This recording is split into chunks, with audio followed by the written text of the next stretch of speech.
Hi, Alvin DeLeon here, and thanks for watching episode 51 of the 3-Minute Health Tip.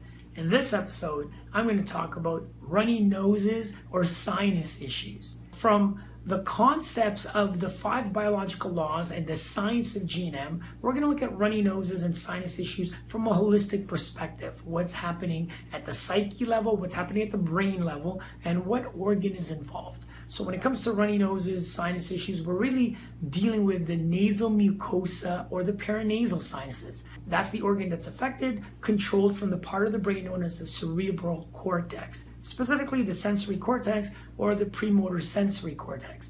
The conflict theme that affects that area of the brain, it's what's known as a scent or a stink conflict.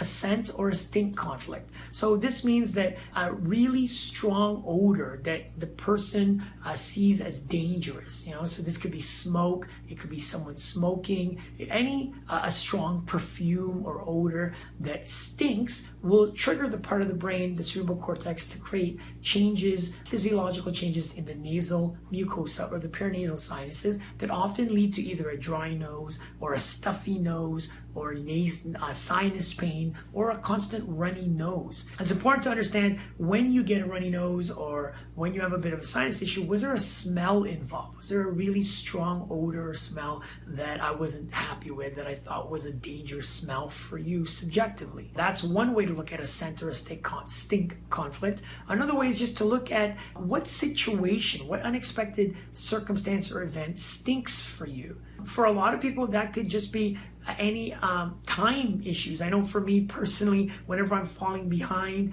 or unexpectedly thought I was going to be on time and I'm going to be late, or there's not enough time to get something done, sometimes that situation stinks for me. And when I thought I had it all planned out and it doesn't work out the way I want, it leads to a sinus issue or a constant runny nose or stuffiness. And so you've got to identify for you when it shows up, what it was that was going on that stinks.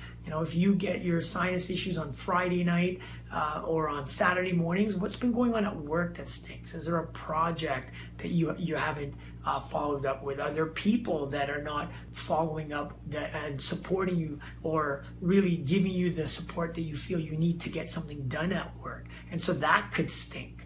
When it comes to our children, again, kids that have a lot of runny noses, you've got to look at what's a change in routine for them. So this explains why for a lot of kids around this time, as they go to daycare or they start to go to kindergarten or a new school, that you tend to see a lot of kids with runny noses. And so you've got to identify, not every child has a runny nose. Those that do, it's a conflict for them. They don't want to be in the daycare or in the kindergarten. This stinks. I'd rather be home with mom or dad. As a parent, you've got to weigh the pros and cons and understanding why they've got this constant runny nose, particularly Monday to Friday, and then seemingly on Saturdays and Sundays it seems to go away. Well, there's got to be a way to communicate that with your child, or to weigh the costs and benefit that this is just the way it's going to have to be. If the worst thing that happens in my situation right now is that my child has a runny nose, we can live with it.